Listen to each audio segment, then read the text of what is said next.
Welcome to class, everyone. This is Dr. Mary Kay Bacayao, and we are so happy to have Fiona here, who is in the class and is going to explore with us the consecutive integer sums.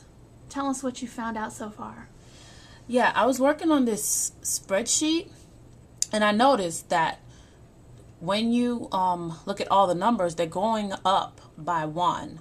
And when you add them up, the sum is going to give you 45. And 45 is divisible by 3.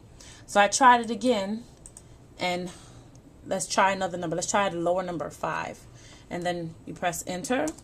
Notice the other numbers change. So now you have 5, 6, and 7. That gives you 18. That's also divisible by 3. Let's do it one more time. Let's pick another number. Let's try 8. And then press enter. Notice the numbers change again. You have 8, 9, and 10. You add those up, you get 27. You can also divide that by 3 evenly. Also, look at the algebraic equations on the top. X is represented by 8. See X, and then you have 8. Now if you add 8, which is X plus 1, you're going to get 9. You plug in 8 over here again where it says X plus 2, you're going to get 10.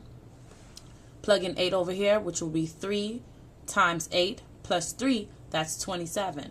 Then you have the brackets, which you always do first. 8 plus 1, that's 9. 9 times 3 is the same thing as 27. And you have 9 times 3 at the bottom, which is the same representation. What was a little interesting to me is I noticed that when you do have 3 consecutive numbers, no matter what number you do, as long as they're 3 consecutive numbers that you're adding together, it's always going to be divisible by 3.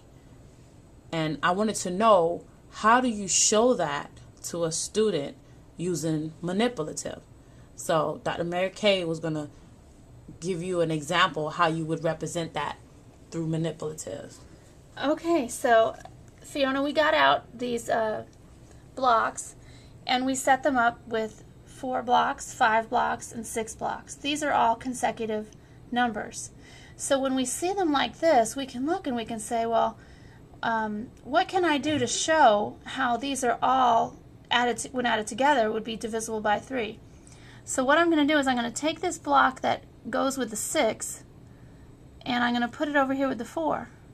So what I've really done is I've not changed the value of the entire expression, but I've just taken one from here, made this into a 5, and then added one to here and made this into a 5. So now I have 3 5s, 5 times 3. So any number I do this to, we will have that number 3 times. If we have the number 3 times, that means we can also divide the same number once we add them together by 3, and it will always be evenly divisible by 3, because the way we got the number in the first place was by taking that middle number and multiplying it by 3. And if we go over back here to the spreadsheet, we can see, let's click in one of these cells over here, let's say x plus 1. So you notice when she clicks on x plus 1, over here where the 9 is, and right up in here we have a formula that would give us that value.